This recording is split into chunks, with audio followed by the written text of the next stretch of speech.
Sanchez. 7 and 8 in the matter of Wayman, so raise your right hand. Do you swear to tell the truth? Yes. Your name and relationship to the child? My name is Richard Warman. Relationship to my son, Richard. Good morning, it is now 11:09. This matter is on for the return date for various, I believe most of them are writs. You label them all as writs. I need a writ, an objection, judicial notice. And one is a notice of motion and a writ of discovery. Yes. The objections aren't on the court's calendar. Those are handled without a calendar appearance, that there'll be, papers are submitted, and the court will render a decision. And that will be mailed to Did you receive my notice of special appearance?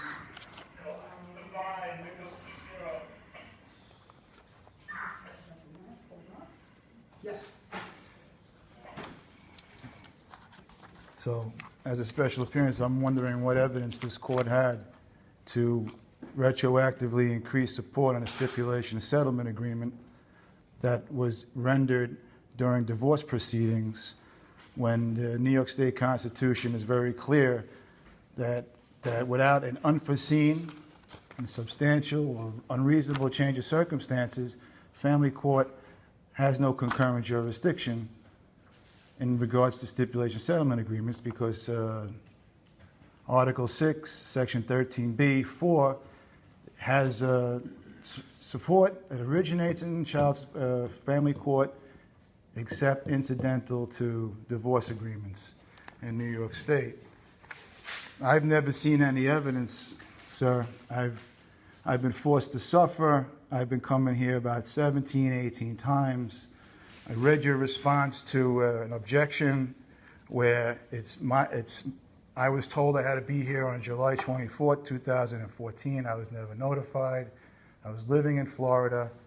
At the time, if you don't mind, sir, my daughter, I've been paying child support for my daughter when my daughter graduated college in May of 2014. And now I'm $18,000. This is based upon child support for 2 children. I'm paying $24.50 a month for one son who's over the age of 21.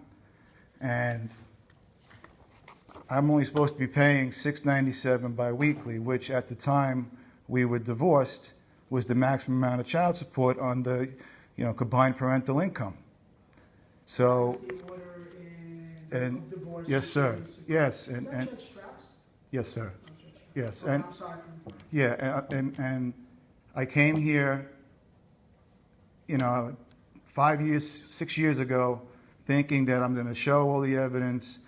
My ex-wife showed up unprepared 2 times. She didn't submit her financial affidavit for more than 2 years, and when she did, it showed an increase of approximately $50,000 without computing the Social Security disability she was receiving every month from my disability.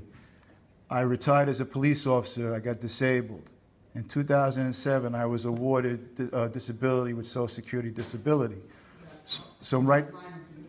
sir? Is it line of duty? No, sir. It was I fell on a flight of stairs responding to a terrorism call at Newark Airport. And thank you. And so my income increased because of that. Off of that, my ex-wife received 50% of that, because that's what it calls for. So she was receiving $1158 on top of the $697. Now, the arrears that were awarded, support magistrate Carr, she retroactively increased it back to 2007, the stipulation of settlement agreement. She increased it from $697 to $1131, computed it to, July 24th, and that created a $40,000 debt that I don't know. I mean, the courts are clear, the federal guidelines are clear. We're not allowed to have retroactive modification of support. So I'm just asking for this. I'm sorry, go ahead. Just to recall, support magistrate Howard was hearing a petition brought by your ex. Yes. So that was let me just say, I know, you might disagree, but I believe your divorce judgment gave concurrent jurisdiction. It doesn't. It says it's permitted by law. So, Permitted by as law. permitted by law, meaning that in order for family court to have concurrent jurisdiction, there has to be an unreasonable change of circumstances. There was none. My ex-wife's income increased substantially. But the thing, for a change to be made in the first place, a change can only be made if there is a change of circumstance. So by Support Magistrate Cower making the order changing, she had to have found the change of circumstance which would satisfy that. But if you want to talk more about that, that's fine. We're not going to decide anything today, as you well know. I have a feeling you're well versed in I am, but that would have been her finding. But her finding wasn't based on any evidence. I'm pretty sure you read my paperwork, sir. I need relief today. I mean, this was just ended 2 days ago, and then 2 days later they're telling me I owe $18,000. When is this going to end for me? I mean, sir, I've paid $143,000, and I figured out the math. I'm only supposed to be paying $49.78 a day based on $697. That would be under the original. Yes, sir. And then Where Sudeep. did it go from again? She 697 to 1131 retroactively before the date of petition, That was weekly or biweekly? biweekly. So that created a debt. I figured it out, sir. I mean, I've overpaid by $66,978. Let me ask you something. I did a check and did you go through with filing the order to vacate? I did. default? I not default, so I filed an order to vacate based on lack of. I read the magistrate car's findings, sir. She's never ever defined what the change of circumstances was, and I would like, sir, if you don't mind, I would like to just quote a couple of appellate court and appeal court decisions. Let me stop you one thing. Okay. Here's the procedural problem for you. Her order that you have the dispute with was entered on a default. But sir, it wasn't entered at all. It doesn't exist in the clerk's office. No, it's an order that was entered. But it is not entered. The law states that it has to be signed by a clerk, and it has to be entered in the clerk's office in the county in which that's Family Court Act 460 Okay, well, that's a good point. and 28 USC 1691. That's a good finish. And I'm not to interrupt you. That would make them avoid judgment, meaning that they don't exist. I've been arguing this for a while, sir. I don't want to come here. I hate coming here. It's been very bad for me. You've been the nicest person I've run into. Well, thank you. I'll try to keep that way.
We're going to check to see if it's in the computer. I have it right here, sir. We're going to check out only because there are various systems. But you're talking about it across this, on Sutphen Boulevard over there? No, systems within that, like, I'm thinking maybe what you printed out. I got a response from the clerk's office. I've sent correspondence to the clerk's office. You have it? Yes, I do.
showing me is from the Queens County Clerk, correct? Correct. And on the note, on the back, it does say, it says judgment is not on file with the Queens County Clerk's office. That's where it's supposed to be filed.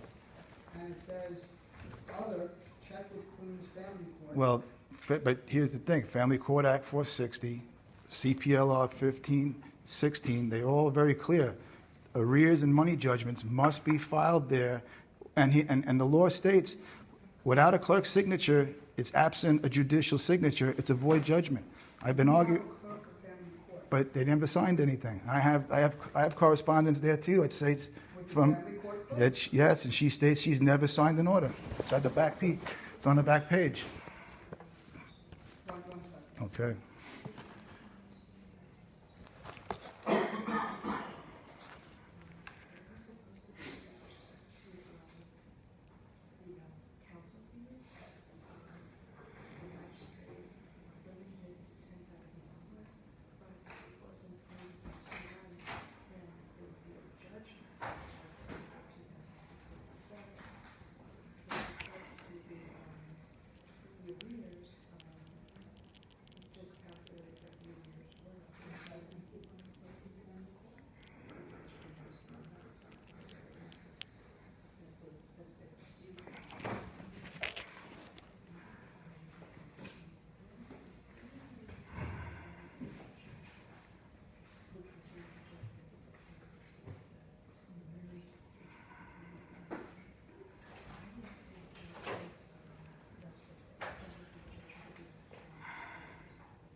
Can I bring up SCU real fast? I waived that in my agreement. I don't understand why I waived SCU. I mean, we're going to go by my agreement. I'm being held to this agreement. I'm have to pay for my son till he's 22. I have to do this, I have to do that. But it was waived in there. It's stated. I know all about this. When I was going through this process, I never wanted to come here. I never wanted SCU because I seen the damage they've done to people I've worked with. And they're doing it to me now. I have $7 in my pocket right now. I'm broke. Okay, they've frozen my bank accounts 4 years ago because they had every income source that I had. They were taking for 4 months in a row, $6,100 a month from me, as a result of changing my agreement. And you know, I keep bringing it up, and I'll bring it up again. There's no evidence that family court has jurisdiction in this matter. It should have been a plenary issue over in Supreme Court. We were supposed